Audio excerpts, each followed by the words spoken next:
Hi everyone, welcome to this event. I'm really glad that quite a few of you are able to join us here for this. Should be a poll getting started in a moment. Just to kind of kick things off here, we have a couple of questions that we thought would be really fun and useful to hear about. And so, yeah, if you get a chance to answer these two questions as we get started, we'll just have a couple of minutes for this. And then I'm gonna jump in and share this journey that we've been on as a business. Please feel free to uh, use the chat as well to connect with each other and for any comments throughout on the presentation that I'm going to give.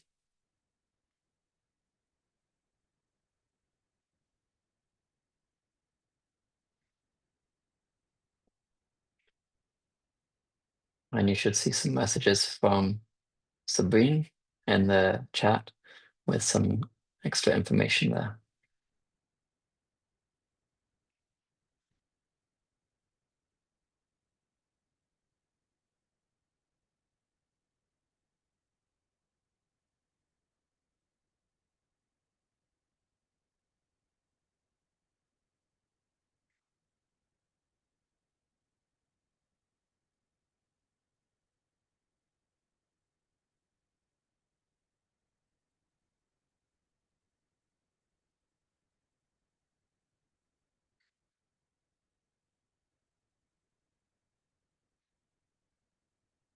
Hi Amanda, I'm in Boulder myself, so also in Colorado.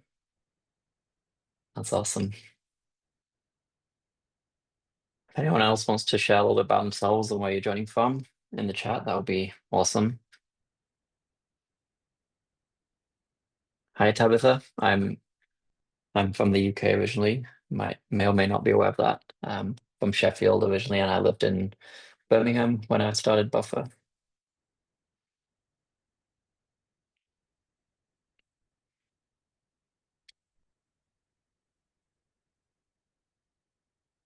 So fun.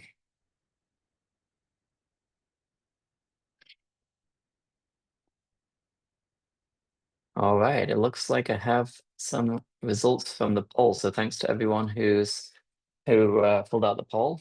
And it looks like almost everyone is a Buffer user. So that's great to see. Um, Maybe also if you're aware of it, you can share in the chat how long you've been using Buffer. And this presentation I'm gonna share, I'll be going through the whole timeline of the journey of Buffer. So you might be able to think about at what point you joined along this journey that we've been going through as well. And that might be an interesting thing about the experience that you might have had with the product compared to what we were going through as a company and the different changes we were making there. All right. Okay, with that, I'm gonna get started here. So first of all, I just wanted to say thank you so much for taking some time out of your days to join this and be with other community members and to hear me share this journey and this story. I'm going to be talking for about an hour here, maybe a little bit less than an hour, and then we're going to have some time for some questions as well at the end. And as the being mentioned in the chat, please use the chat throughout to just make any comments on what I'm sharing and connect with each other, have discussion. When it comes to actual questions that you might have for me, there is a Q&A tab within Zoom that you should be able to see that will actually allow you to specifically ask the question. This just helps us to organize all the questions that you might have throughout, so that then at the end we can make sure we get to as many of those questions as possible. All right, with that, I'm gonna get started here. So, yeah, just to introduce myself, I am the founder CEO of Buffer, and I hope you're having a good day, whatever time of day it is for you, and that you are having a great experience with Buffer and you've enjoyed being part of the community as well. Thank you for signing up to this and joining for this session. I think the Buffer community is a very special community, and so we're thinking about different ways that we can bring folks together as well here. In terms of this presentation and what I want to talk about today, um, I, I you may or may not know that as a company, we've been going kind of through an interesting journey. And so this is our ARR, which is our annual run rate. So our overall kind of annual revenue over time of the Buffer journey. So I started Buffer almost 15 years ago now. And you can see we've had this really interesting experience as a company of where we had, great growth, exactly what you want up and to the right trajectory for pretty much 10 years. And then you can see that right around 2020, we plateaued, and then we saw this decline over multiple years. And recently, we were able to turn things around and get back to growth and profitability and to a place where we're really thriving. Um, and so what I want to do today is to share this journey we've been on from multiple different angles. And so I'm going to be sharing some of the decisions we made, what the strategy was at different points along this journey. I'll be sharing some of the hardest moments that I've gone through and that we've gone through as a company. I'll be sharing what really led to us plateauing and then declining. What was the culture like at those moments? And then what are those choices that we made to get back to growth again and to lead us to where we are today? And yeah, I will say that I'm also going to be sharing the emotional side of this. So as you can imagine, this has really felt like a roller coaster for us at many points in time. And even just starting to talk about it, gets me feeling a little bit emotional, to be honest, because it really has been quite the journey.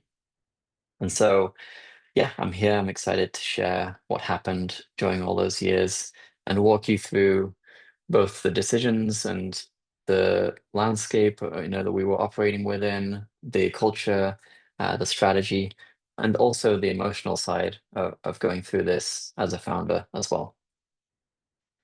A little bit more about me before I dive fully in. So I'm originally from Sheffield in England. I'm now living in Boulder, Colorado, and with my wife, and we have two young boys, 4.5 years old and 1.5 years old. And when I have some free time, which is a little bit limited these days with the kids at the ages they are, but I will say that because we have a 4-day work week, I do get some time. Friday is really a special time for me. So what I like to do when I get some free time is to ski or mountain bike, depending on the season. And if we're able to get somewhere with ocean, which is not our default in Colorado, I love to surf as well. On the Buffer side, just a little bit of background, and I'll be sharing a lot more insights, of course, throughout all the slides that are coming up. I started Buffer at the end of 2010, and it was based on a personal need that I had at the time, which was that I wanted to share more on Twitter and be more consistent in my sharing on Twitter because I was finding that it would help me to connect with others in the community. And today, Buffer is a social media toolkit for creators, entrepreneurs, and small businesses. You know that already because most of you are using Buffer. Um, and some of the numbers that might be interesting to be aware of is that today Buffer has around 67,000 paying customers. We are right around 22.7 million in annual revenue. And we're on track this year to do 2.5 million in profit. And we're growing about 22% year over year right now. This is our 2025 is proving to be our best year in I think around 7 years. And so that's why this is just a great point in time to share this story of what we've been, going through this journey we've been through. The fundraising side of things is also interesting. We've had a unique path in terms of funding compared to a lot of tech companies. So we've raised a total of 4 million uh, over time with over two rounds in 2011 and 2014. But as mentioned here, the last round of funding was in 2014, so over a decade ago now. And in fact, we've spent over 10 million buying out investors and alumni since 2017. So we've spent more than double the amount buying out investors than we raised overall. And so, as you can see from this, by necessity, we've kind of been profitable for most of our journey as well. And today, I really like to think of it that Buffer is very much customer funded, not investor funded, and that allows us to make some very different choices than other products. So what I'm going to do here, just for a few slides, is just kind of breeze through those early years. That's not really what I'm here to talk about. I'm here to just share the journey of like, what led to us plateauing and declining and coming, and then how we got back to growth. But I just want to set the context with some of those earlier years. So I launched Buffer in late 2010, and back then I was really focused on, I had a few previous projects that hadn't been super successful. And with Buffer, I was really focused on how can I make sure that other people have this problem, have this need as well as me, not just me, because I figured that I can build something out that's useful for myself, and that'll be great. But if I just build it without really checking that other people have this problem as well, then I'll just be, building a hobby rather than a business. And so in 2010, I followed the lean startup principles. That was something that was you know, Eric Ries had kind of been writing his blog and starting to gain some traction with those concepts, and those really resonated for me. So I followed the lean startup concepts, and through that I was able to launch the product, and I found the first four paying customers by the end of 2010. So within a couple of months of launching the product. So the end of 2010, team size was one, just me, and the ARR was a total of $20. And so it was $20 and the four customers paying for that $5 standard plan that we started with. And then in 2011, in early 2011, my co-founder Leo joined me. And then in the middle of the year, we raised 450,000 in funding, we went through an accelerator program in San Francisco. And then we raised some funding at the end of that. And so throughout 2011, we continued to just enhance and build more on the product. And it was a really fun time. My co-founder joined and he really got focused on the marketing side.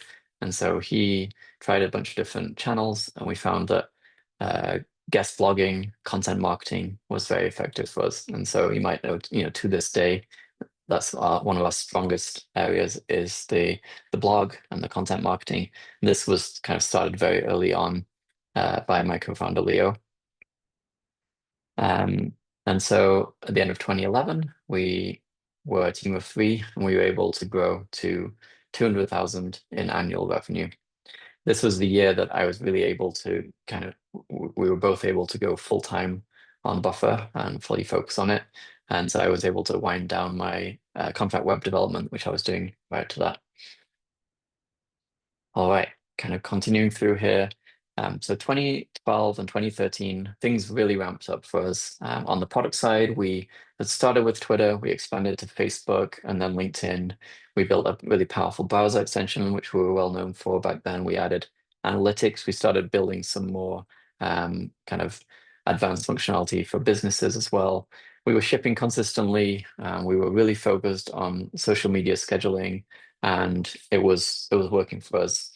And also during this time, we made some really culture defining choices in these couple of years. So we became a remote company in 20 at the end of 2012, which back then was very unusual. I feel like back at that time, I could kind of count on two fingers. Oh, no, sorry, two hands. How many remote companies there were, and we were one of them.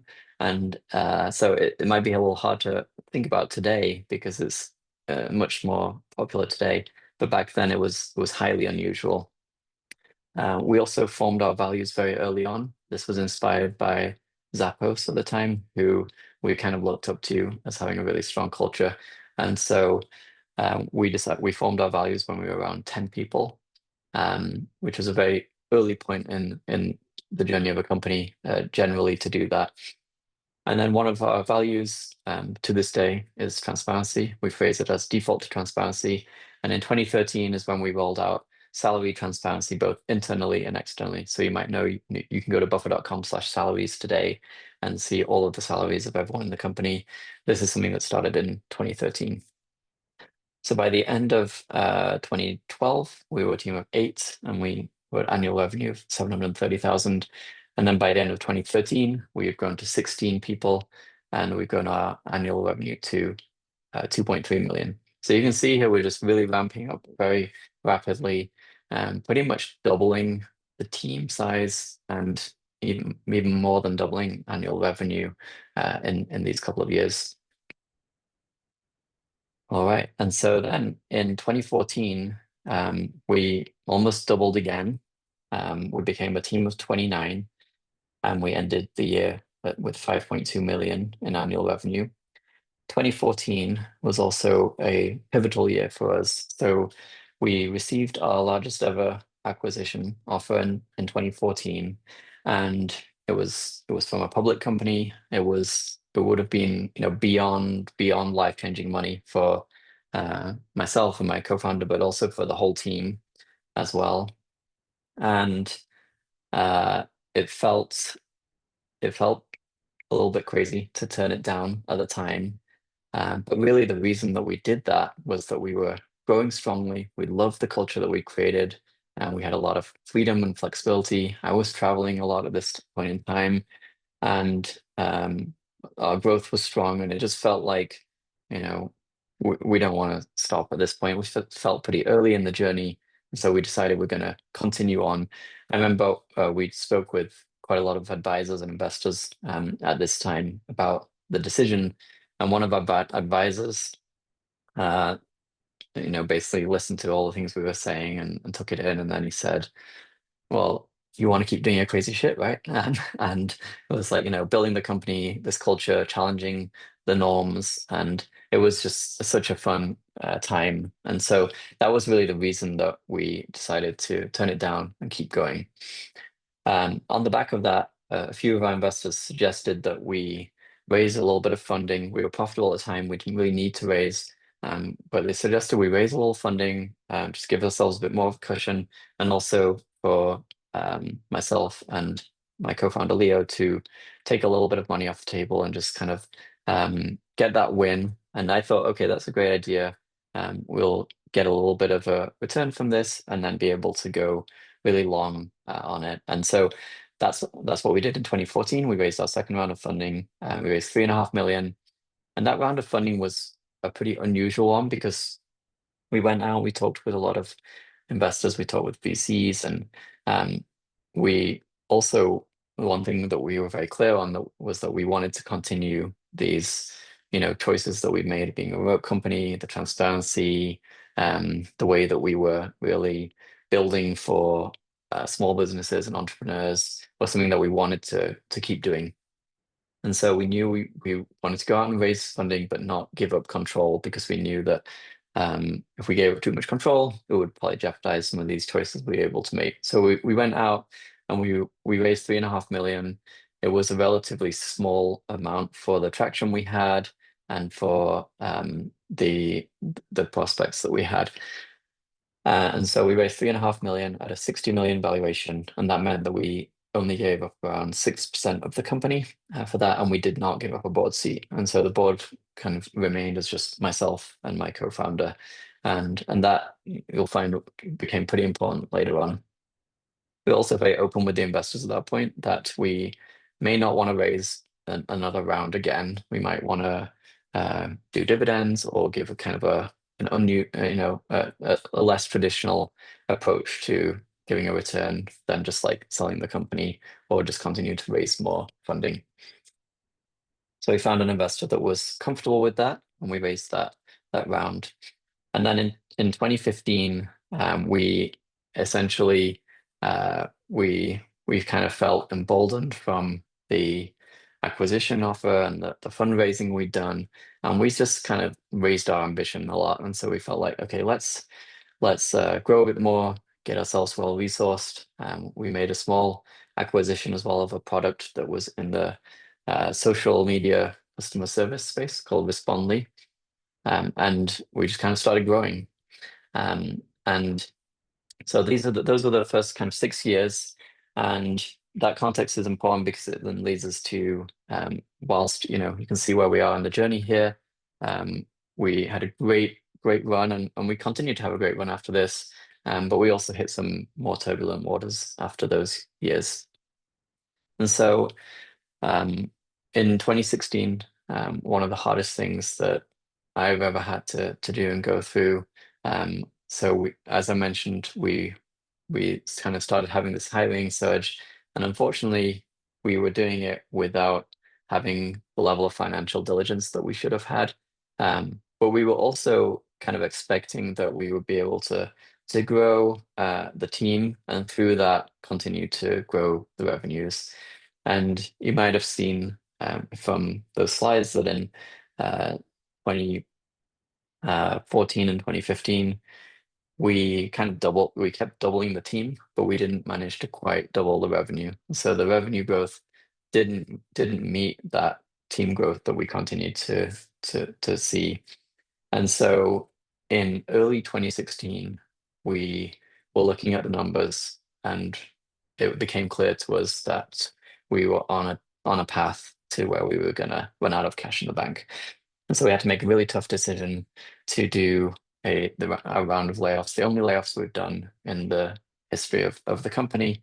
And we had to say goodbye to 10 people. And it was one of the hardest things we've done because um, as you can see from the decisions we made and the journey we've been on, we'd created a strong culture. We were a very tight-knit group of people. We'd been going on annual retreats, and we were kind of testing the boundaries of some of the ways that work is done.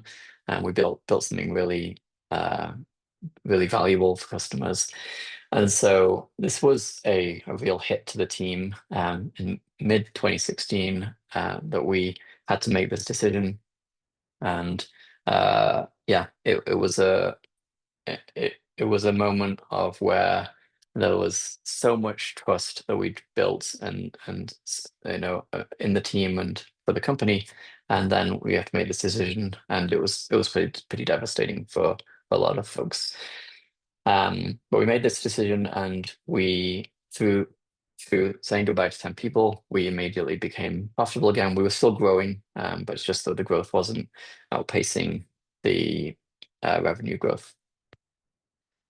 And then the other thing that was going on at the exact same time is that my co-founder and I were starting to have, after 6 great years of collaborating and feeling like at the best of times we were so complementary and we could kind of balance out each other's strengths and weaknesses, and it just came together so beautifully. Um, in 2016, at the start of the year, we started to have increasingly more intense conversations about the future that we both had in mind for the company.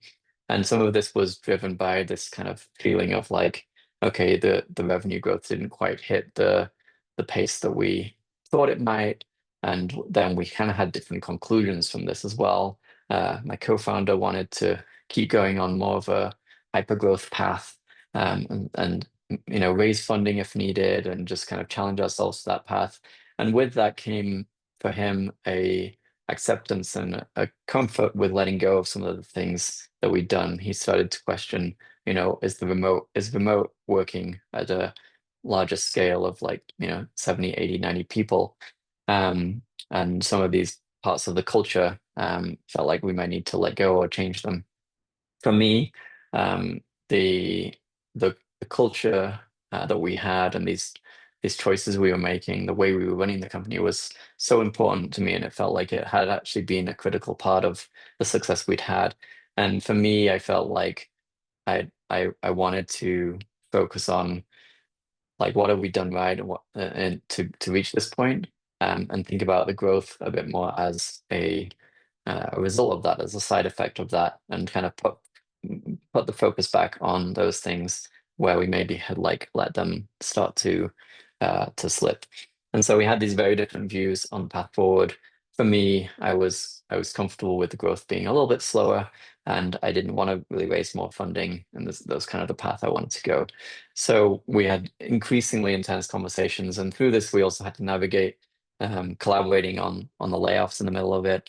And then by the end of that year, so the end of 2016, beginning of 2017, we both reflected over the holidays. We came back together and we aligned on, okay, we're going to go separate ways. So my co-founder Leo moved on, and then I was continuing the company. And at the same time as my co-founder moving on, our CTO at the time also um, decided to move on at that time. And so this was kind of a real kind of shock to the team, the culture. And so we've kind of gone through uh, layoffs, and then the departure of the co-founder and our CTO within a 6 month time period.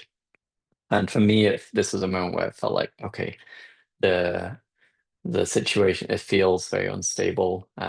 We're kind of on shaky ground. And so let's take some time to stabilize, rebuild that trust. And so these are a few of the things that I did in those first few months of 2017. So one of the first things I did was, due to uh, after the layoffs, I decided let's just keep the team as it is. Let's not add to the team here, even though we were growing again. We could have added, at a slower pace if we wanted to, but I just decided let's hit pause and let's focus on the group that we are. Rebuild trust with the team that we have right now. And then the other thing that I did was uh, the week that my co-founder moved on, I basically decided to spend that week having individual one-on-one meetings with every team member. There was around 80 people at that time, and I decided, okay, I'm going to talk one-on-one and just share, everything that had led to this point, and my plans for the future, and just try to make sure that people had confidence in our path forward. And all of this worked, and so by uh, April, May time of 2017, we were actually back in a pretty strong position, and it felt like, okay, we're stable. The team is starting to feel more confident and feel a bit less shaken, and we're kind of back in a strong position. And what happened for me at that point was very interesting. I felt like, so as soon as things felt like, okay, everything things feel more stable, I suddenly had this burnout hit me, and I felt like it was a very strange feeling because it kind of felt like I, um, I knew deep down I cared so much about this company. I just kind of been through these very tough moments and try to kind of hold things together. So I knew deep down that I cared so much, but I also in this moment just felt like I had nothing left. And I think I reflected on it later, and I realized that I think what kind of happened there is that through layoffs and co-founder moving on, whilst it felt like there was kind of these threats and these challenges and this kind of crisis in the company, I had adrenaline just fueling me and just kind of helping me to get through it. And then as soon as that adrenaline wasn't needed anymore, and it was like, okay, actually things are stable, it's like the adrenaline subsided and my body was able to feel everything that I've been through, and it's like, oh wow. And suddenly it was kind of this backlog of just everything hitting me. And so I found myself in this place where I just struggled to get out of bed even. And so I chatted with the team. We were in a decent position, and that's when I took 6 weeks out to just kind of get back to a good place. And it was a wonderful time. For the first week, I honestly just didn't do much at all. I just it was resting. I started to exercise, I was swimming a lot, and then in the middle of these 6 weeks, I also one of my fondest memories, I went to the Dominican Republic and I learned to kite surf for a week and had a great time doing that. And so by the end of these 6 weeks, I felt like I was really back to myself. I was really energized again, and especially because I think we're coming out of this time period with this clarity of like, okay, we're profitable again, we're getting back to a strong financial position. We've got this clarity now where we'd had these kind of two wavering paths between myself and my co-founder. It felt like I could provide that clarity to the team. It turned out that it was a very good thing that I took that time out, because what would happen next would be, in some ways, even harder. And so, what happened was that when my co-founder first moved on, think it was from an amicable place, and we were very close. We hung out together a lot. We lived together for significant portions of that journey together. And so when he moved on, we were kind of aligned on like, okay, this is the right thing. What happened was that then he he wanted to get some kind of a return out of, all this 6 years that he put into this company. And I think that's a reasonable thing to desire. Unfortunately, as a company, as you know, we'd just gone through layoffs. We weren't really in the best financial position to give out, maybe a big severance or to buy back a significant portion of his shares. And so that was something that I had to say, we're not in a position to do that. But I'm very confident that this is going to work out well for you. Now, for Leo, I think that he was growing more and more concerned about growth. That was kind of one of the sources of the conflict and the differences in the path that we each had. And so for him, he started feeling more, kind of getting more alarmed with the situation, and he wanted to get liquidity and get a return. So we continue meeting up and trying to kind of discuss it and reach an alignment. And unfortunately, it got more and more tense, and we were kind of more and more not able to find that alignment. And so then Leo started to kind of take things into his own hands, and he started to sell some stock to other investors, whether investors that were already invested in Buffer or external. And so he started selling stock, and initially he would introduce me to those folks. I would chat with them and share the path that I was planning for the company. Unfortunately, that meant that with the path that I was sharing that we were going to go on, which was kind of more this long-term sustainable path, um, it wasn't the same level of valuation that, maybe you could get by sharing like, well, this is our growth and this is, just project this out and this is the potential.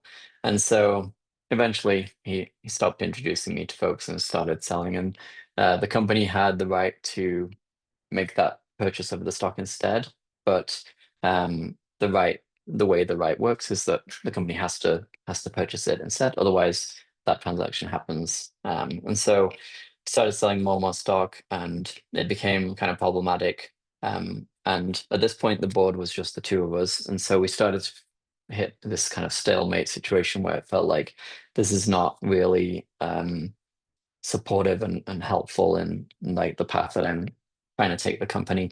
So I started having conversations about, it probably doesn't make sense to continue in the board. Eventually, so this kind of led to a point where eventually it kind of erupted, and it became a big conflict. One day in the middle of 2017, I woke up to learn that uh, Leo had sent an email to all of the investors, and I was not CC'd on this email. I learned about it because a few investors forwarded it to me right away. Um, but he was basically sharing that, you know, he he believed that the direction I was taking the company was gonna, tank their stock and just, not lead to strong growth. And also he felt that the team we had was not experienced enough for this phase of of the company. This was one of the things that we also were um, not really aligned on in the run up to when Leo moved on, was he felt like we'd reached a point where we didn't really know what we were doing anymore, and we needed to bring in external experts, executives, and I felt like, well, we've never known what we were doing, and so let's just figure out this next phase as well, and that also bringing in external folks and letting them drive too much would also lead to us moving away from some of those things that had made the company so special. So this was very challenging because the result of this email and things was that he actually, whilst there were a lot of investors that were supporting me in the path I was taking Buffer, there was also a number of investors that were interested in this more like kind of growth path. And my co-founder was able to position himself as being the, largest shareholder after me and the board member that could really be, in that thinking about their interests of investors. And so this is a point in time for me where I felt like I was kind of like hanging in by the skin of my teeth. And I knew that was thinking back to the 2014 round of funding, and we were so close to, like, we could have given a board seat at that round of funding. And this is the moment I know for sure, like, I would have been out at this moment. And this happens a lot, I think, with different companies where there comes a point where the original founder CEO is removed because you want to just drive growth and you want to make that focus.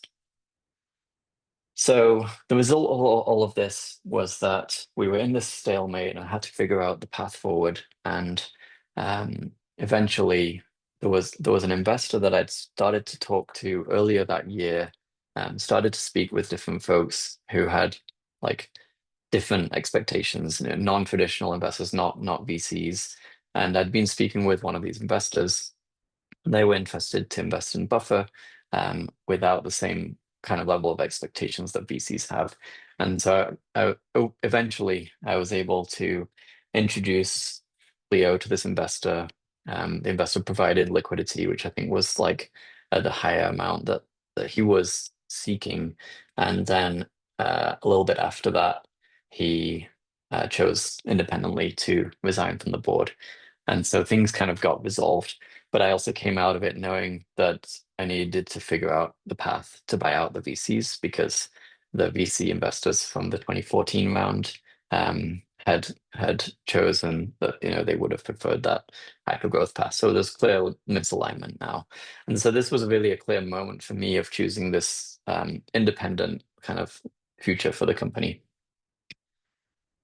And so at the end of 2016, you can kind of see the impact of those layoffs where we grew our ARR to 12.8 million. We made a small loss. It would have been a greater loss if we hadn't done the layoffs, and kind of started to get back to profitability. But you can see that the bank balance it dropped. It was actually the bank balance hit a low of like 1.3 million, and then we were able to grow it to 2.1 million by the end of the year. And then in 2017, because due to the hiring freeze, we were able to end the year with a profit of 1.4 million. We grew ARR strongly, and we grew our bank balance back to 5.5 million. And so we got back to a strong position. And at the same time, it was really those experiences of those couple of years, that in many ways were the seeds of us plateauing and kind of leading to the decline later. So what happened was that we found ourselves, I think for myself personally and as a company, we kind of ended up in a bit of a defensive mindset, really, feeling attacked, but feeling kind of uh, uh, it was a really tough time. And at the same time, we continue seeing this strong growth as a company and the product. So we actually reached our peak 80,000 paying customers. We had so many different types of customers here. And because we'd done the hiring freeze, and we had there's departures and the layoffs and these challenges and the challenges with the investors as well. um, I think we just felt like it was very hard to take that more of that optimistic abundance kind of mindset. And so we end up in a bit of a scarcity mindset. And as a result of that, we started to feel like we were really spread thin. We felt like we were a small team to handle the amount of customers we had, and we felt like we couldn't, serve any of the customers well because we had so many different types of customers. And so what that led to was we decided that instead of focusing on small businesses with all the different types of businesses and individuals, entrepreneurs as well, and agencies and all different types of customers, we felt like this is making it very hard to focus and provide value to any one customer. So we decided to reflect on, okay, what are the different types of customers we have? What are the different types of customers that utilize social media?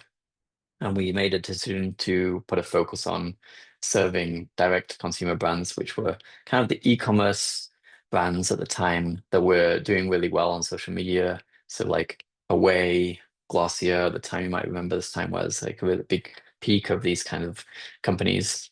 And so we made this strategic bet that we should narrow our customer base and over time shift the customer base to be more focused on this type of customer.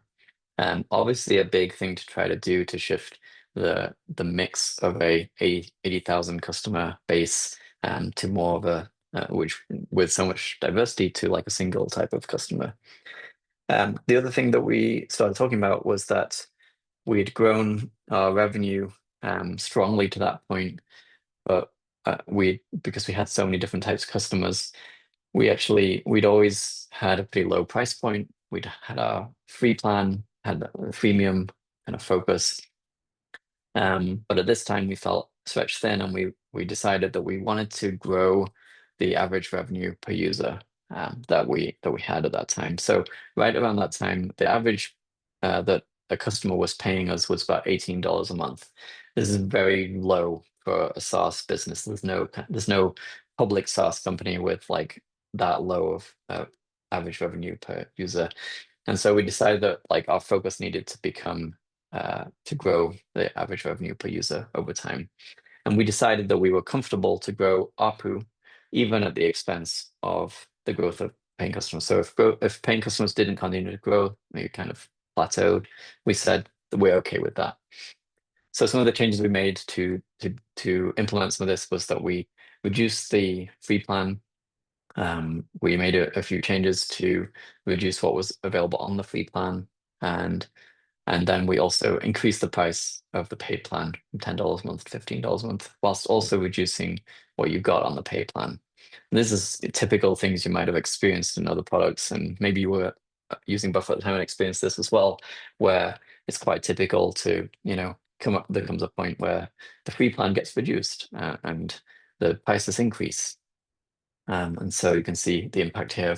We've got the free plan here. We also, alongside reducing what was available on the free plan, we eventually decided to reduce the visibility of the free plan. We put it underneath the pricing table, and then eventually we actually even removed the ability to even sign up on the free plan. So the only way to get onto the free plan was to do a trial or a pay plan and then get, dropped down onto the free plan. And then the other thing that we did at this time, which was part of the way we wanted to grow average revenue per user, was we implemented what we call this multi-product strategy. And so a lot of SaaS businesses, they come a point where they kind of start to hit a growth ceiling, and then they decide, okay, what we need to do is to add another product that we can kind of cross-sell and upsell. So we decided that we would separate the products, even the functionality we had within Buffer, the products we had, we kind of separate them out to be their own products with their own pricing. And at the time, we felt like this will provide a lot of flexibility for customers. You can choose which part you use, but it also allows us to have this path to help customers grow the value they're getting and grow the amount they're paying for Buffer. And this is a pretty common SaaS playbook as well that you might have seen in other places where SaaS products start to add other products into the mix and let you upgrade and add those to your overall what you're paying. So this is how the multi-product experience looked, we'd have two different tabs. So we have the published product with its own pricing, then analyze with its own pricing, and you could, pay for one or both of these.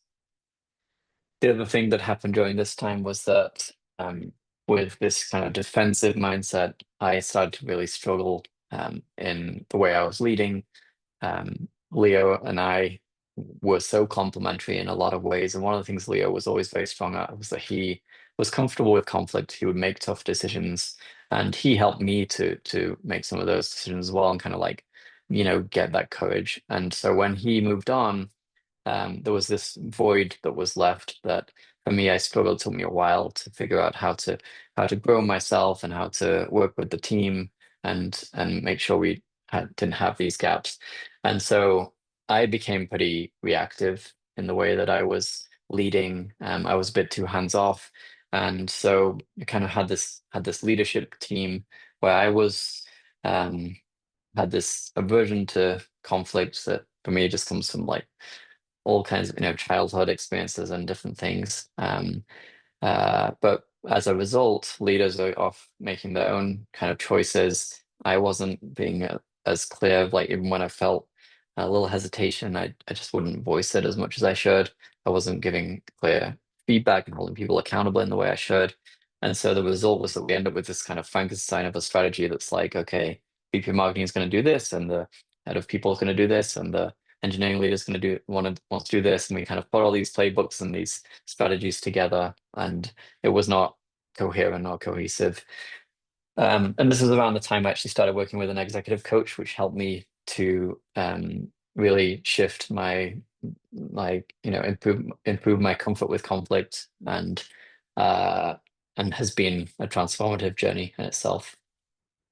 And then one bright spot in this time period was that we were successful in buying out our VC investors. So the VCs from the 2014 round of funding, we decided in mid 2018, we spent 3.3 million, which was half of our cash at the time, to buy out the VC investors. And then a year later, in the mid 2019, we were also able to buy out Leo's remaining shares, which was done through a combination of a family investor purchasing 40% of them and the company purchasing the remainder. And so these two choices were expensive for us in terms of cash, but completely changed our situation in terms of the ownership of the company, because we fully cemented our ability to be on a long-term path. We removed so much of the pressure that we've been feeling throughout this entire time period, that was making it very hard to kind of go fully on this path that we wanted to go in. And so in terms of the growth around this time, you can see the left-hand chart here is our revenue growth. We continue to see, growth and drive growth. And you can see that I mentioned our goal was to grow average revenue per user. And actually you can see right around middle of 2018 here, we started to make these changes, and you can see that the trajectory of the average revenue per user changes and kind of hits a new curve there. And so we were successful in growing that. But the result was, which I mentioned, we were somewhat comfortable with it, somewhat it was part of the strategy, was that we were going to be okay with the number of paying customers declining. And so it actually did happen as soon as we made those changes to the free plan and the paid plan. We made some changes on the content marketing side, across various changes across the company. We started to see the number of paying customers we had decline. And so we just weren't getting as many new customers as we were seeing customers churn at this time. And so whilst the customers were declining, revenue overall was still growing because the average revenue per customer was still growing. And so this, in this time period, you can see here, it's going on for about 2 years here.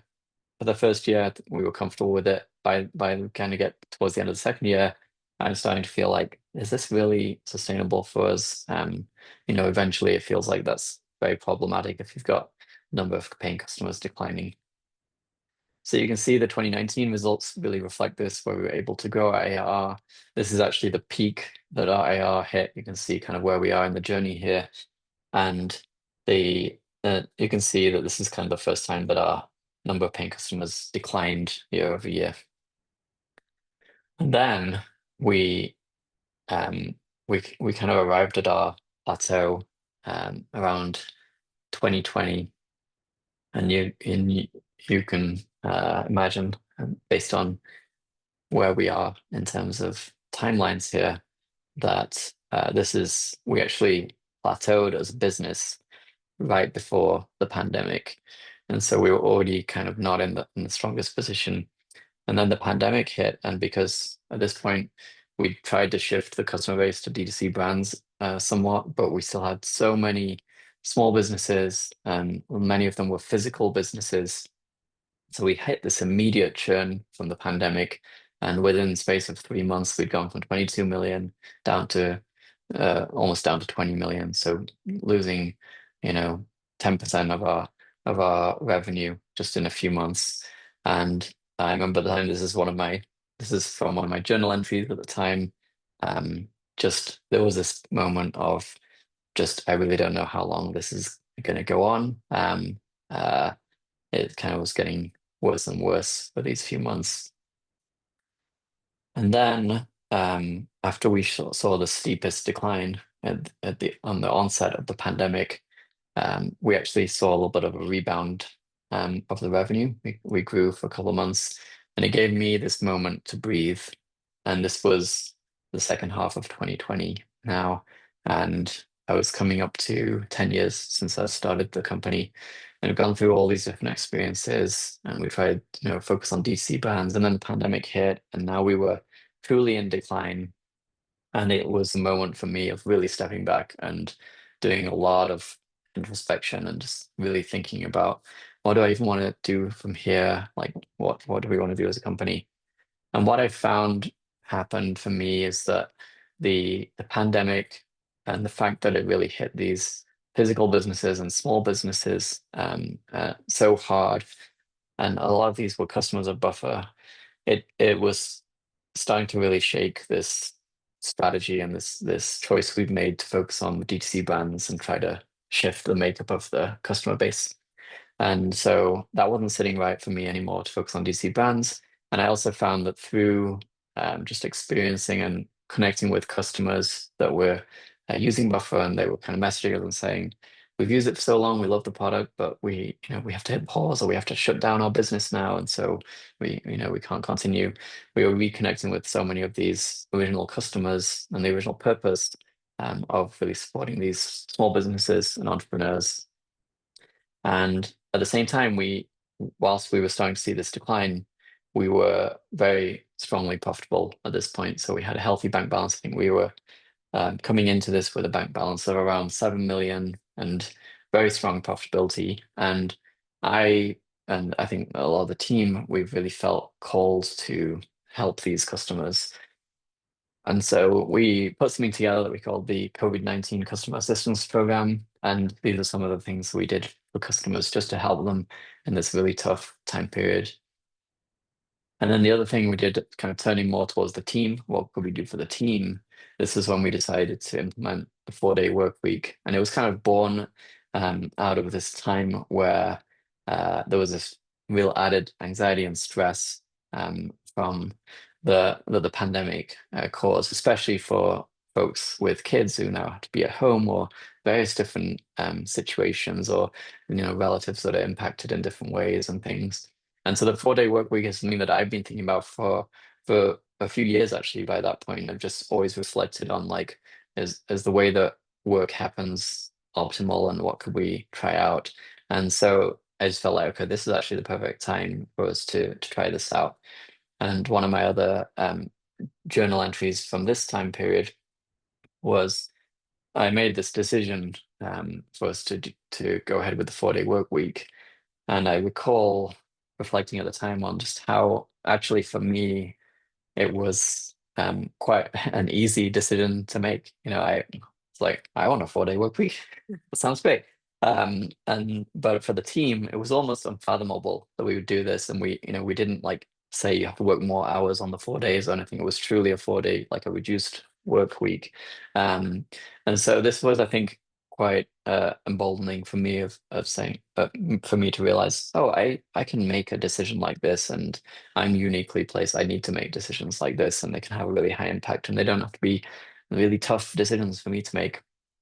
Um, and so then the other thing that we questioned during this time was this multi-product strategy that we'd embarked upon. And we realized that the multi-product strategy, in fact, had created a lot of friction and complexity for customers to have to pay different price for different parts of different products, which we had separated as products, but in a lot of ways they were part of the same workflow for customers. And it felt like we'd maybe tried to go tried to take this leap to being a multi-product company a little bit too early. And also the multi-product strategy in many ways was born out of this goal of like extracting value from the customers we had rather than the focus on delivering value and growing that way. And so we decided that we would actually consolidate the products into a single product again, which we called One Buffer.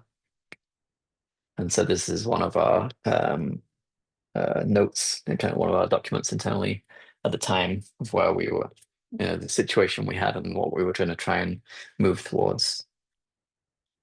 And then this is also around the time when we arrived at our vision, we kind of refreshed our vision and mission after all of these reflections on the types of businesses we wanted to focus on and what we wanted to do. And so to this day, our vision is a world with more small businesses that do good while doing well.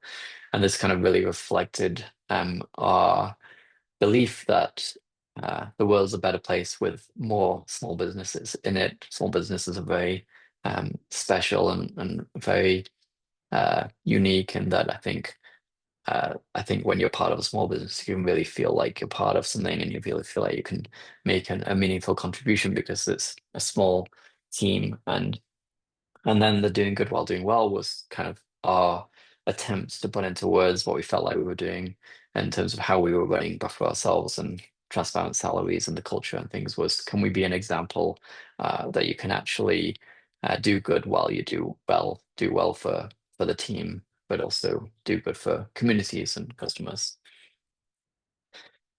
So we kind of started to make these changes that we felt like was starting to turn the tide for us, but it got harder before it got better again. So one of the things was that by this point we were over 10 years old as a product, and we had a lot of tech debt, and it was making things really hard to make changes to the product and implement new things.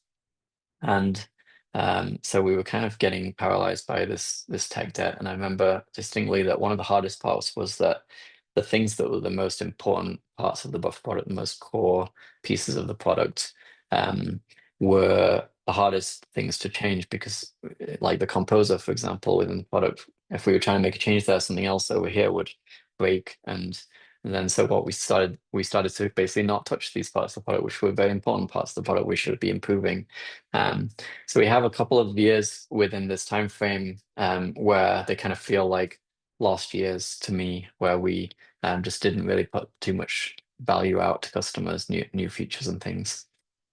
And then in 2021, we also had a really tough year because we were in decline, and then the way that things were shaping up in the world with kind of settling into the pandemic, and there was this moment, this period of time where you might recall called the Great Resignation, where people felt like so many great opportunities, especially remote jobs, and so we were declining at the same time. And I think that we were just in a pretty weak position culturally and as a business. And so in 2021, we experienced our worst voluntary turnover that we've ever experienced.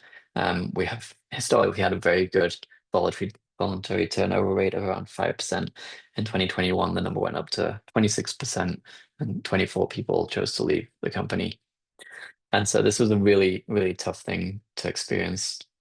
And then at the same time, as part of these departures, there was a number of leaders that started to move on. And as these leaders, executives in the company moved on, I started up executive searches, working with executive search firms to try and find a new VP of marketing or a new head of product or head of people.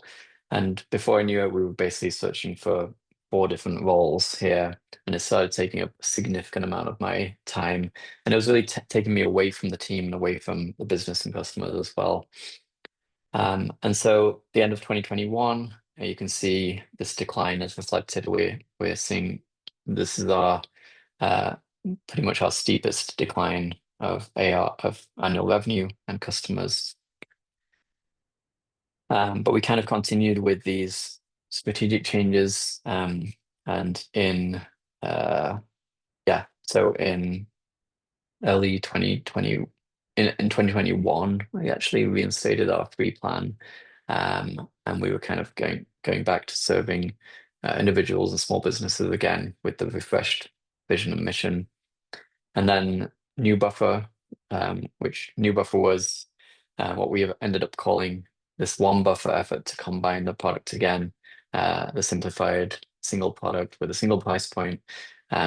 We got that implemented and put it all together. And so in mid 2021, we launched New Buffer, and this meant that all new customers after this point had would go on to this new pricing, which was much simplified, and it was kind of optimized to also allow you to keep paying for more channels. So the pricing that you're probably all familiar with today, where you can pay for 1 channel or 2 channels or 3 channels, as many as you want. We introduced this with New Buffer as well. This is one of the things we were trying to do with the multi-product was to there's something in SaaS called having multiple axes of pricing. So the idea of you could have one axis which is going to a higher price plan where you get more features, but then you want to have like another axis which is kind of goes the other way, which is like within one plan you could pay more for more within that plan. And so we finally are able to achieve this, but in a way that was truly about value to customers as well. And so this is kind of how it looked, and it was like the simplest our pricing had looked in years. And we also decided with New Buffer that we would not force customers to migrate. And so because the pricing model was so different than the previous model, the result was that for some customers, there would be a significant increase in the price, and for some customers, there would be a much lower price because it was different paradigms. And so we chose not to force customers to migrate because we were trying to really rebuild trust at this point. And so what happened was that all the customers that would pay a lot less would kind of shifted over to New Buffer pricing quickly, and then the customers that would end up paying more, it took a lot longer. We kept adding more value to New Buffer, and eventually a lot of those customers moved over as well. And by this point within the team, we clarified that our goal was now to grow the number of paying customers we had. So we don't have this average revenue per user kind of focus anymore. And we really stated that our goal was to grow the company by serving more customers. And then I mentioned these executive searches that we were doing. And after a whole year, 2021, of kind of doing this, I got to a point where we'd made multiple offers to executives that had been declined. We hired one executive during this process, but largely we had kind of failed to find new leaders. And I just reached a point where I decided like I don't want to continue doing this. I've had it. I'm done with this. So I decided to stop the process entirely, which was not the most popular decision at the time with amongst like the other executives that we had. But I reflected on and decided that actually hiring executives at this point in time would add more layers, more hierarchy. And I think what we really needed was to feel much flatter and be able to move really fast as a company. So it was a big decision in the end. Looking back, I think it was one of the pivotal choices that I made, because the other thing was that there were multiple teams that were kind of knew that a new leader was going to get hired in, and they weren't, feeling empowered or weren't feeling called to kind of make some of the bigger decisions, and kind of like waiting for someone that would come in and make those decisions. I was able to, once I made this decision to conclude the executive hiring, I was able to turn to these teams and say, you are complete. now this is it. Like, I'm going to work with you, but you're also going to need to step up and let's do this together. And so that really was a significant change. The other thing is I started talking about within the team that we needed to start to operate in what I called build mode. So I shared that I felt like we had been kind of in this like maintenance mode as a company for a while. And maybe maintenance mode is okay if you're growing because you're kind of maintaining that growth. But when you start declining, you start to actually maintain decline. And I realized we needed to be in a mindset of building and rebuilding the product, the culture, the marketing again. And so this was a kind of significant shift we made in the culture. As part of this, we introduced something called Build Week, and we ran this experience for 2 years in a row, where we basically put aside our normal work for 1 week, came together as cross-functional teams, and focused on what can we build of value within a week. We started to show to ourselves how much we could actually do in a shorter space of time if we started to relax some of this process that we built up over time. And then for me as a leader, I worked with my executive coach and I've confronted this fear of conflict that I had and started to be a lot more honest and direct with the folks that I was working with. And in a way, just provide them with the feedback they needed to grow as people and to contribute in helping Buffer get back to growth again. I also got a lot more involved in all the different parts of the business because I'd decided not to hire executives. I just kind of sank into the company more and started working with different folks all over the company.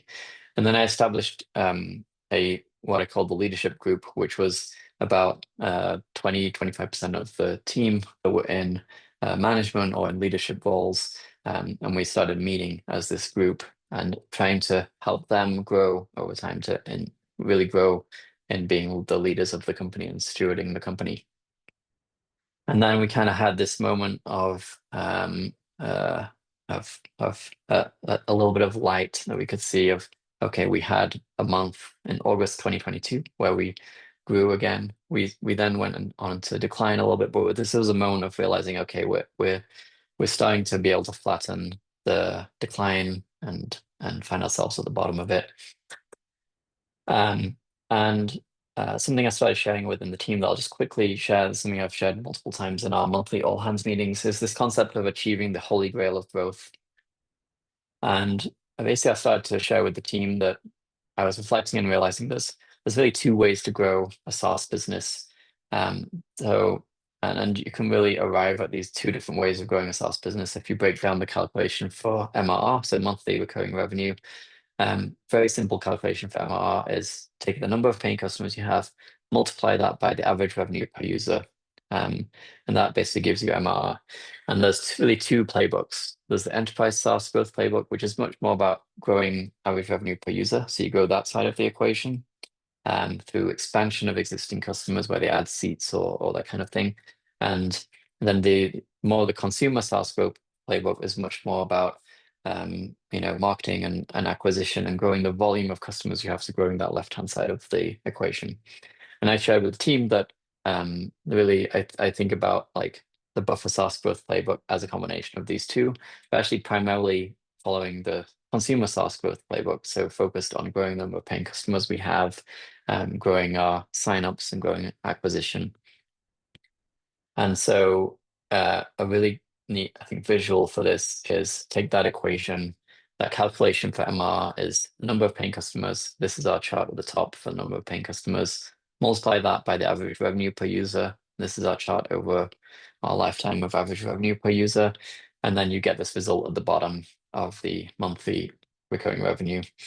And you can see very clearly from these three charts that whilst we were able to continue to grow MRR on this bottom chart, you can actually see that a year and a half prior to that, we started to decline in the number of paying customers. And so we only saw that MRR growth because we were able to push average revenue per user to be to grow more strongly. So I started to kind of map out these different phases we've had as a company, and the reason I call it the holy grail of growth is this idea that really for Buffer, for our growth playbook, what we want is to grow the number of paying customers and then also grow average revenue per user, but not quite as strongly. So you can see the trajectory of our top chart here is much stronger than the average revenue per user chart. And then that led to strong growth overall. Then we have this period of time, which I kind of like highlight as like, this is when it's not working so well, where we're still getting growth. So the bottom chart, the MRR is growing, but the number of paying customers is declining. So really, this is when I think the alarm bells should have been going off for us. And then we've got this next phase of the journey where we started to see this real decline, where number of paying customers continued to decline. Average revenue per user, we were not pushing it anymore because we're shifting our strategy, doubling back down on freemium, not trying to just grow average revenue per user, and it led to this decline that we experienced. And then there's also a metric, I'll just squeeze through this, make a note of it if you want to kind of read more into it, but there's this metric called carrying capacity that I started to really focus on, which is taking number of paying customers, dividing that by the customer churn rate you have. And it basically gives you the number of paying customers that the business will have at its peak. It will kind of tell you where you're going to plateau based on the churn rate that you have. And there's someone called called Jason Cohen, that has also written about a very similar metric he calls max MRR. It's similar, it's just on the revenue side rather than the customer side. And he actually used Buffer as part of his case study kind of blog post on this, which you can see at this link. And so it's kind of the beauty of us sharing our numbers openly. We get really smart folks that are going to investigate and study it and share. And so the max MRR is this metric that he's plotted in the green dotted line here. And it kind of shows you in advance where you might, if the green line goes below the blue line, which is our actual MRR at the time, you can see that we're on track to really see a decline. And you can see that more recently, we've managed to push our max MRR to a place where we can actually expect to see growth going forward. And you can see right around here, when we got our first month of growth again, we kind of start to see things turn around. And so through this time, we continue to double down on freemium. We've committed to increase the value and the functionality on the free plan over time. And we've kind of made this commitment strategically that we want to achieve what I call holistically freemium, which is that every feature we have should have a free version and then a paid version. So publishing has always been that way for us, but we're not quite there yet on community engagement features and analytics features. We don't have a portion of that on the free plan, but that kind of gives you a sense of what we have coming. And then one of the big changes we made around this time was in line with doubling down on freemium. We also changed the sign-up flow on our website.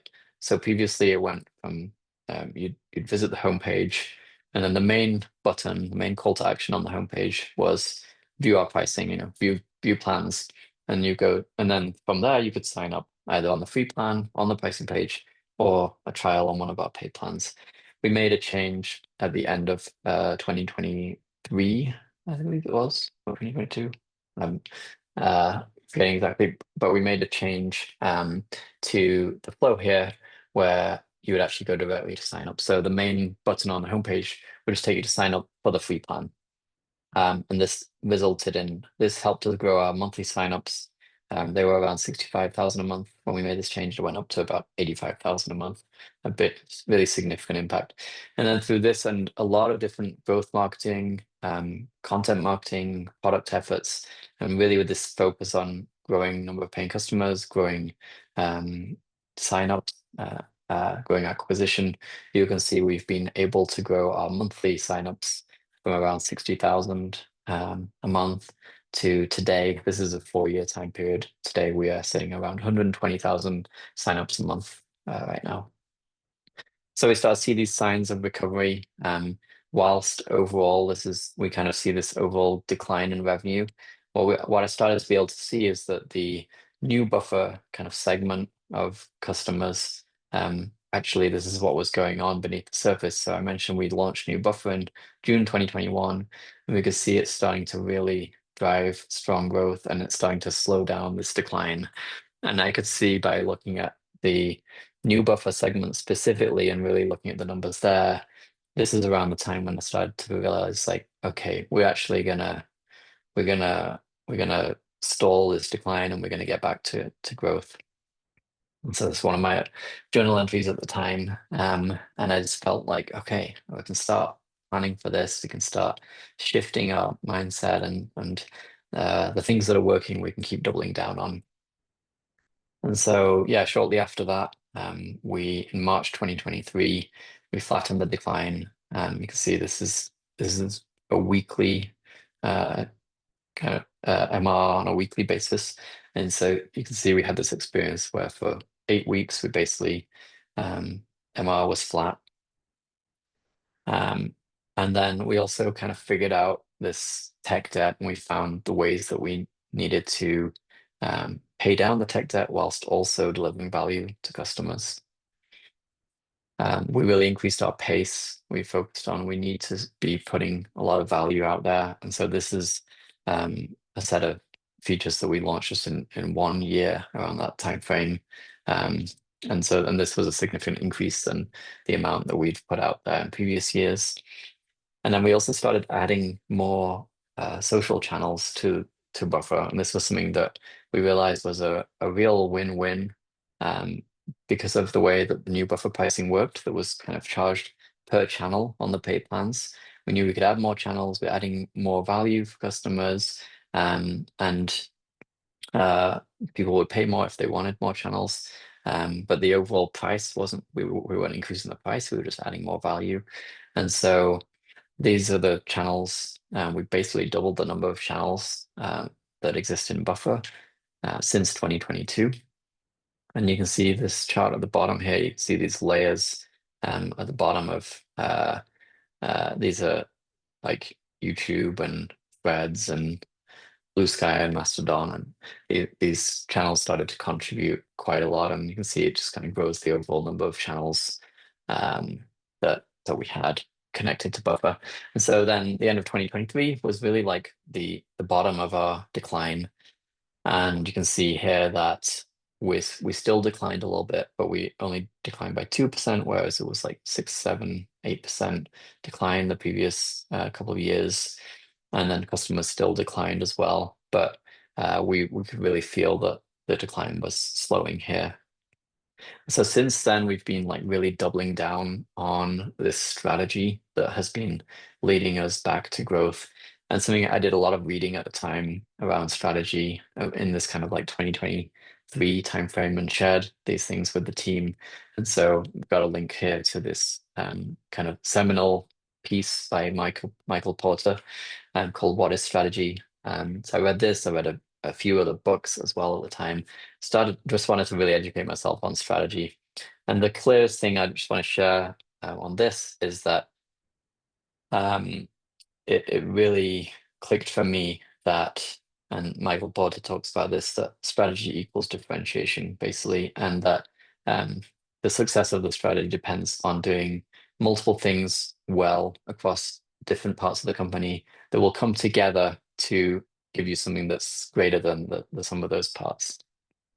But also that as a company, you can only be successful in the long term if you can establish a difference compared to the competitors that you're able to preserve over time. And so really I started to realize like that our journey back to growth was also a journey of strengthening our differentiation. And so we reflected on what had led to our growth previously. And we started doubling down on those things that still apply today. So freemium, serving entrepreneurs, creators, and professionals. And it happened to be that as we were doubling down on freemium, kind of going down market and making the product more accessible again, there were other products in our space that were going up market, removing their free plan, increasing prices. And it just was this perfect situation where we were able to move ourselves into our own little corner of the market where we were much more differentiated again. We invested in content marketing, bringing it back in the house after outsourcing it for a little while.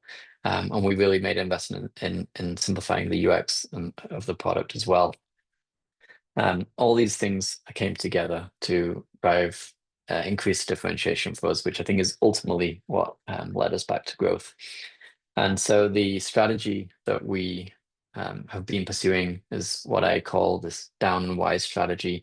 This is like the simplest way I've arrived at to describe the strategy, which is down as in going down market to provide value and a price point that's accessible to individuals, creators, entrepreneurs, small businesses, and then wide as in having a comprehensive product and feature set that can cater to a broad variety of different customer needs. And this is the wide portion is kind of our answer to feeling spread thin previously and feeling like, oh, we can't do this with a small team, but we're kind of focused on actually building in that flexibility into the product where you can use it for all these different kinds of purposes. And then the one final thing that Michael Porter talks about as well is that I love this quote from him, which among all other influences, the desire to grow has perhaps the most perverse effect on strategy. And it's this point that when you start to try to focus directly on growth, that's when you can end up doing things you're trying to just optimize for growth. You end up actually eroding the differentiation you have if you're trying to squeeze growth out through optimizing and so really you have to be very thoughtful. If you want to achieve long-term sustainable growth, you have to be thoughtful about how do you actually increase differentiation over time, which will lead to sustained growth rather than trying to have focus so directly on getting growth. And so for me, I think a lot about what are we uniquely placed to be able to do that others will find either very difficult or just like unable to do. And because of the fact that we have control of the company, we can go our own path, going down market with a strong free plan, being very generous with customers. These are some of the things that I think we're able to do that just won't get past a board decision for others. And there's other things that we reflected on here. And then we did this campaign in I think 2023 where we were just to kind of double down on okay, now we're really committed to free long term. We've gone through this whole journey, we've learned things, and so I remember at the time Hootsuite removed their free plan, and it felt like there's this big moment also because when I started Buffer, Hootsuite was one of two other products that really existed in the market, and it felt like we'd been on this whole journey together, and they were just choosing to kind of go their path, go up market, serve enterprises, and that's fine. We thought it'd be fun to put something out there to really make that commitment. And then there's other things we started to do around this time just to really reinvest in the culture. We kind of reinvested in a new salary system, doubling down on transparent salaries. And so yeah, by end of 2024, we had our first year of growth again, strong growth, almost 9% ARR growth. And we also grew our paying customers again. And then this year, some of the things you may have seen us do. One of the things I think is really fun that we've put out there is Streaks. And Streaks is an interesting one because we've gone down market, we've tried to really cater to individuals and entrepreneurs and creators as well as small businesses. We're now thinking, what can we actually, add to that free plan and build for those of you that are entrepreneurs and creators that is really of value. And so streaks and posting goals, things like this is something that's almost feels a bit more of like something you would get in a consumer product. And so that's been a fun thing we've done. Culture is feeling so strong and vibrant again after, we've gone through a lot. And I think, so this is the team we gathered earlier this year in Antalya in Turkey for our 14th company retreat. And this team is a real mix of, we've got many folks that have been on the company for over 10 years now. And then we've got a lot of folks that have joined us at various points along this journey, and it's very special. And then one of the most fun things we've done recently is that we've started to actually proactively cancel subscriptions for customers that have become inactive. And so these are actually a couple of dips we had in paying customers this year, just in the last few months, when we decided to cancel subscriptions proactively. So this is what we want to do going forward. And then I just thought I'd kind of wrap up here with mentioning a couple of the things that you can expect coming to Buffer very soon. So we've got a public API we've been working on for a while. This is part of our efforts also to make Buffer really customizable for all these different use cases. So other developers will be able to build things using the Buffer API, working with AI with the API, with MCP, things like that. And then we've also been building out a brand new part of the product we're calling Community, which is functionality to help you respond to the comments you get on your posts across all the channels. And this is going to be um, available on on all plans on the free plan, and it's going to really help you stay on top of your comments. And yeah, overall, just on the ownership side as well, in terms of we did those two big stock buybacks of the VC and my co-founder. Actually, since 2017, we've spent over 10 million and we've repurchased 30% of the shares of Buffer from investors and alumni.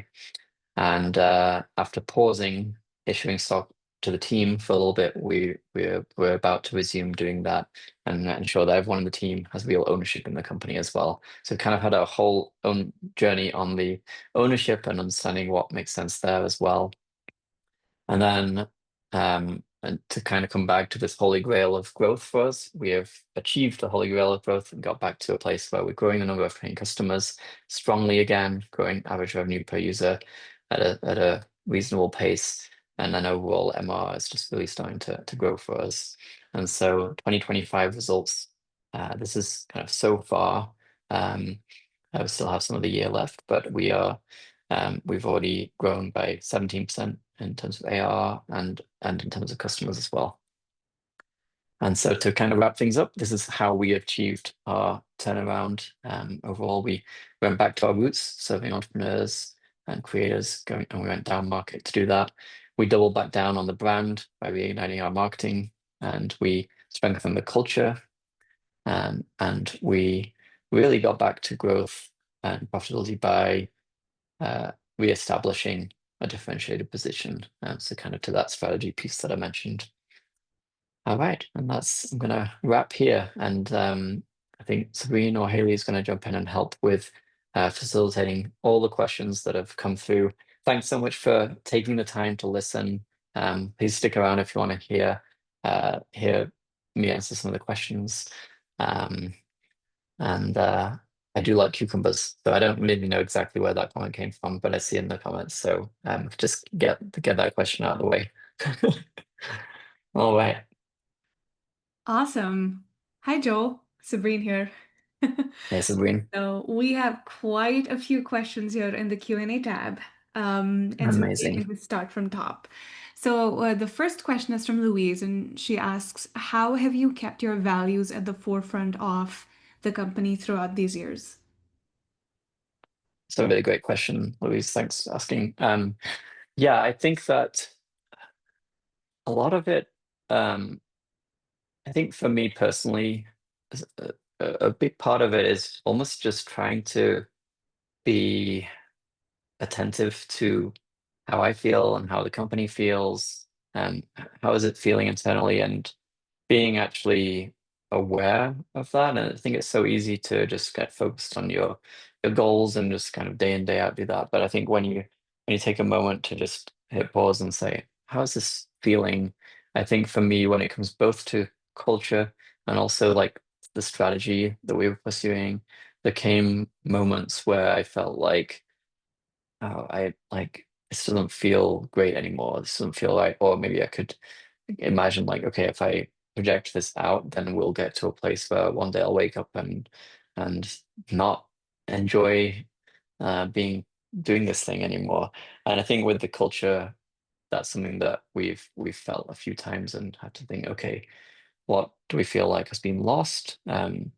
Also over this kind of time period, you got to think about, I know, uh, society, culture at that broader level also shifting, and so it's everything's kind of moving. I feel like, and you want to have your values that remain, long term. They don't change too much, but then also from time to time reflect on, okay, do we need to double back down? Do we need to make changes? And I think we've had moments where we felt like, okay, we started out with really strong values, that we were very committed to, and we made, you know, hiring decisions based on them. We made tough calls based on them if we needed to, and then I think, had some of those middle years is where we felt like we like lost our attentiveness to those values, to holding each other as individuals, like, to those values.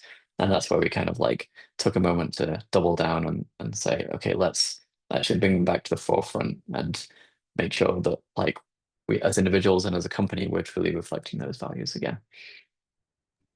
Awesome. Thank you, Joel. I Yeah. just wanted to check with you very quickly. Are you okay for the next 10 to 15 minutes or Yeah. Yeah, okay, yeah. I'm good. Yeah. all right, If anyone perfect. needs to jump out, please, feel free to, but we'd love you to stick around for this portion as well. Awesome. The next question is how difficult is it to keep documentation clean and up to date?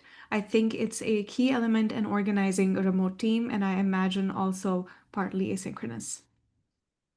Yeah, that's a great question. I do think that's vital to being a remote team, and also just at a certain scale. I think it's vital to try to help people have that clarity of, why their work matters, kind of connecting it up to the all the way up, strategy and vision and mission, um, and also just to be productive and clear on like, okay, this is what I need to do next. So that documentation is super important.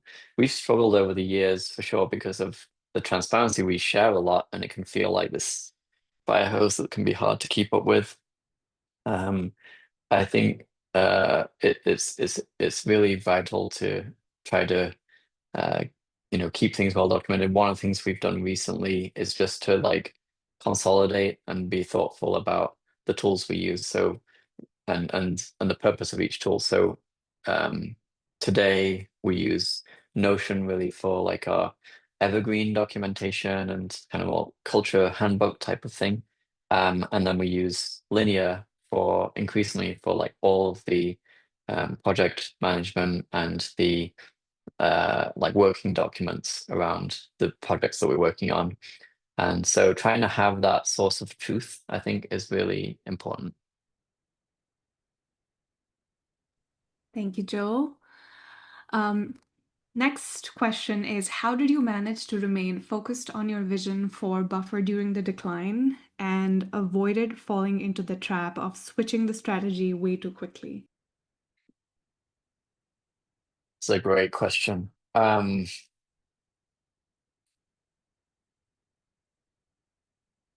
I think that um,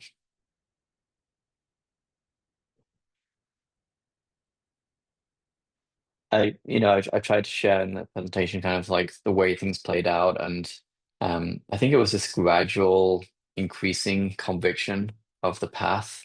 It came from both what I felt like was becoming clear to me of like what led to growth, like how does our engine of growth even work, and how did it work in the early days, and how could it work now? And there's this people say a lot like what got you here won't get you there, and there's that element of like there's some truth to it, but you've got to also be careful you don't throw out everything. And I think what we ended up doing was essentially throwing out our business model that worked, which was freemium, when we kind of removed the free plan and increased the pay plans. And so I think what helped me have the conviction and stay true to the path that I kind of put us on was both reflecting on the strategy and what led to growth, and what I thought could lead back to growth for us, but also honestly just on what I was feeling. Because I recall at that time just feeling like I'm not really like excited about like direct to consumer brands on e-commerce. I'm not I'm not proud of the product anymore. I'm not feeling like it's hitting the quality anymore because of this multi-product situation. It's complex and not great for customers. Um and I found myself kind of just going back to the early days. And I think once I did that, I felt like I was kind of just all in on trying to get the product, the company, and the culture back to a place that I was really proud of, that felt like I was really working.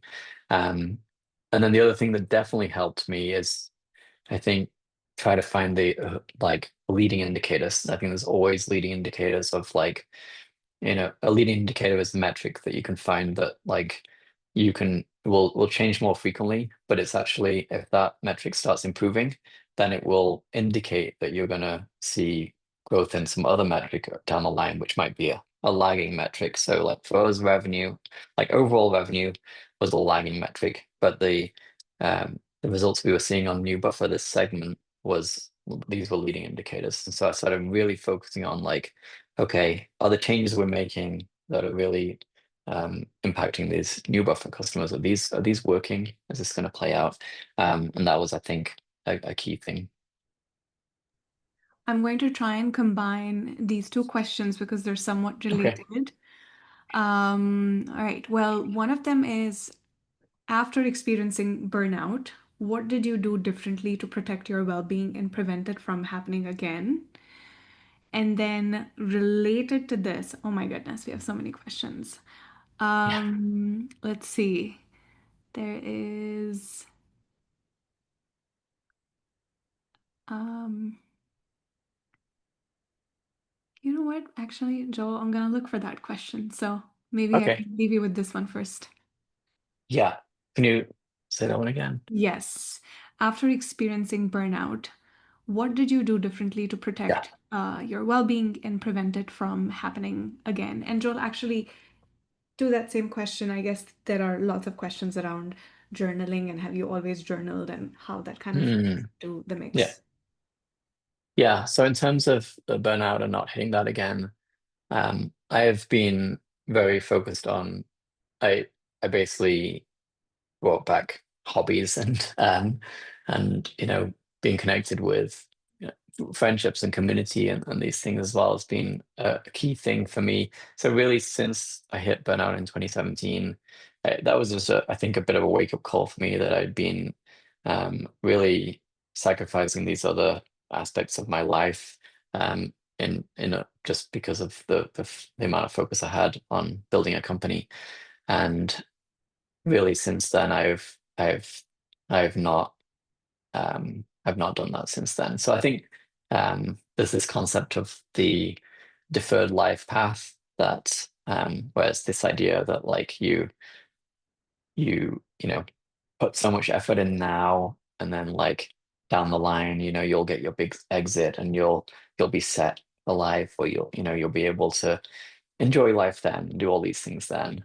And that's just something that I have come to like, I don't subscribe to that deferred life path. I really feel like how can you find the ways to do those things that you want to be doing now? And I think the 4-day work week is a big part of that for me and just the like level of flexibility we have within the company as well. And so I think that's helped. I will say that becoming a parent and having two young kids has brought its own challenge of like kind of burnout almost from a different source, but combined with the buffer work. And I just try to continually reflect on like what's my state, how am I doing, and make changes. And like recently, I restarted a meditation habit, and I'm kind of I've been doing that for a while now.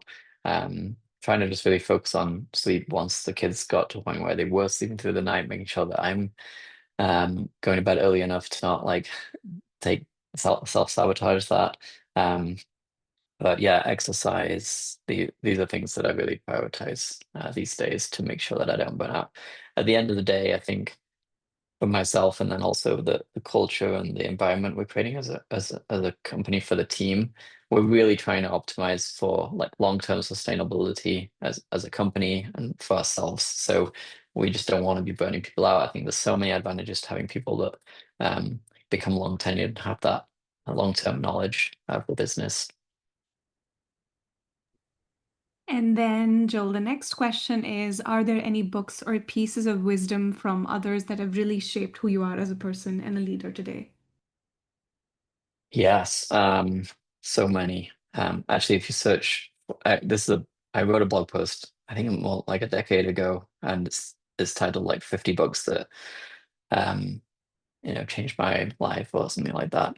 So you can search Google for that. But there's a lot in there. I think that there's a few different categories, I guess I would say, like there's a category of books that I would put in the like founders taking unusual paths. So there's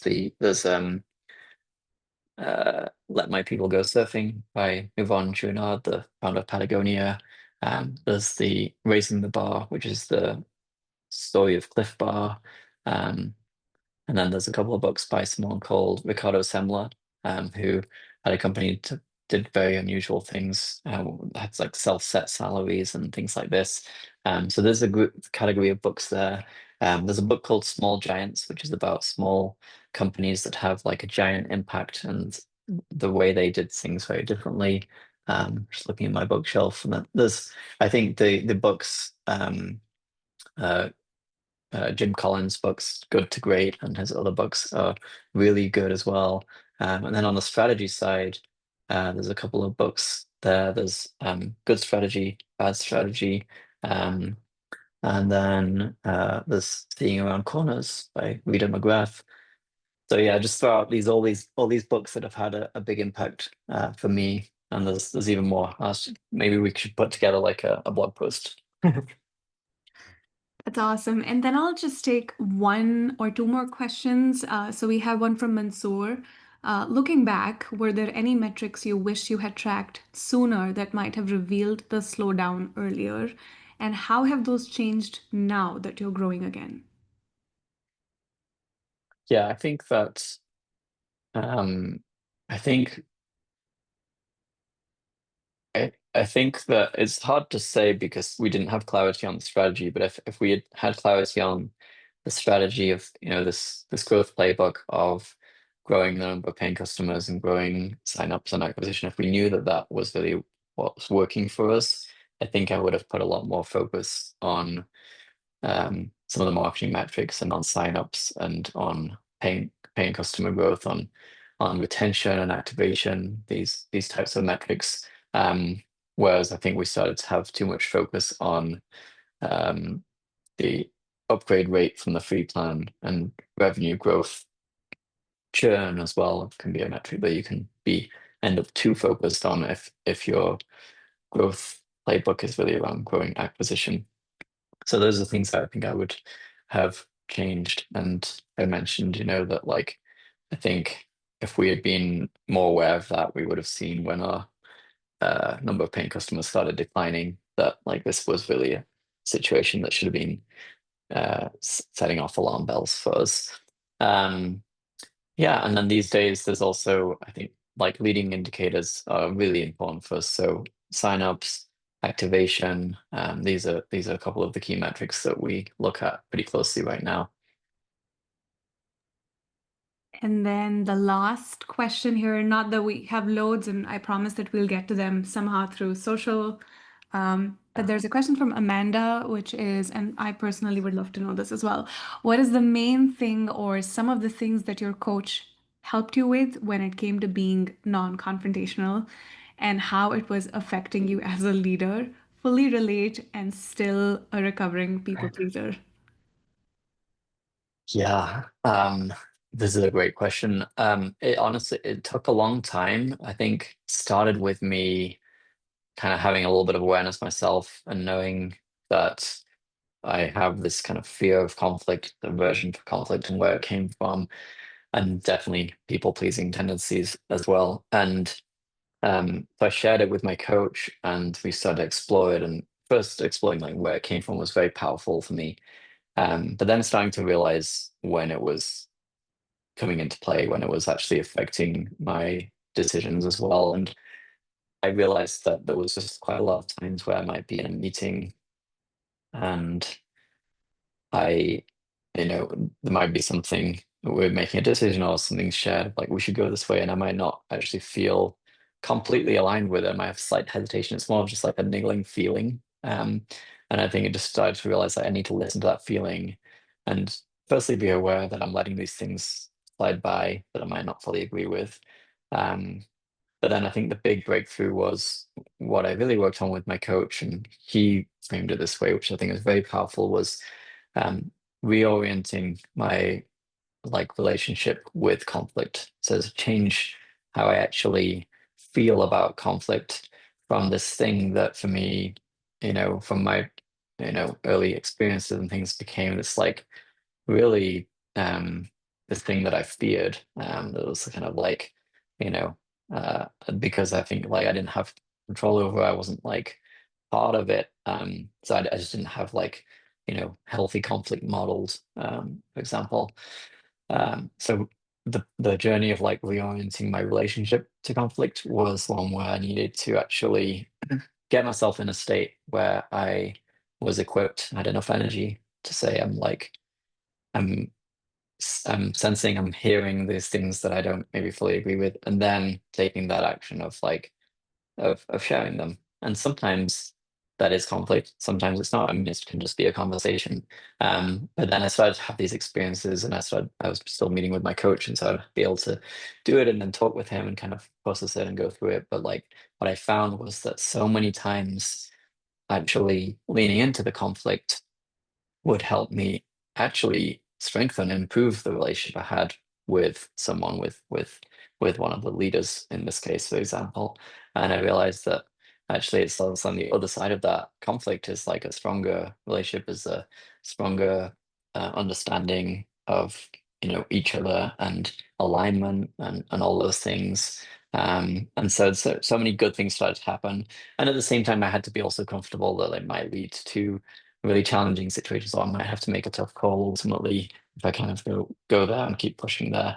So I think the other thing that was going on for me is because my conviction in the direction of the company was increasing at the same time because of the reflection I did on like, the the the early purpose and how I felt about the product now and our strategy, because my conviction was increasing there, it kind of also fueled me to say I want to make sure that we're aligned all across all the different choices we're making across the company. And that is my job to like make sure that we have that cohesion so that we're all going in the same direction. So I think that helped me as well. It's probably a combination of those things that really helps me now, is making sure I actually have enough time to reflect. So I kind of see I go on like a 1 hour walk at least 2 times a week now. Just go and walk and like think. And I see that as like actually a vital part of my work, because for me, just the way I'm wired, like I'm getting a lot of inputs, processing a lot, and I need to go and make sure like I have the time to process them and arrive at clarity myself. And I found that a lot of the times I was letting things slip by. Um, a lot of it was because I hadn't allowed myself to reflect and let things settle to the point where I had my own clear thinking on these things. So then I wasn't even having that clarity in my mind to be able to push back. So there's a few different things there. Hopefully that gives a bit of a picture of some of the different things that came together for me to change that situation. Thank you so much, Joel. Um, to everyone who attended and dropped all the questions, our team will make sure that we get any of the ones that weren't answered together and Yeah, post out a nice video that making sure that you get the answers. And then other than that, I think it's a wrap. awesome. Thank Thanks you, so much, everyone. everyone, for joining and spending so much time together on this. And yeah, maybe we can also keep some of this going in Discord. Yeah, absolutely. Thank you, Right. everyone. Have a good one.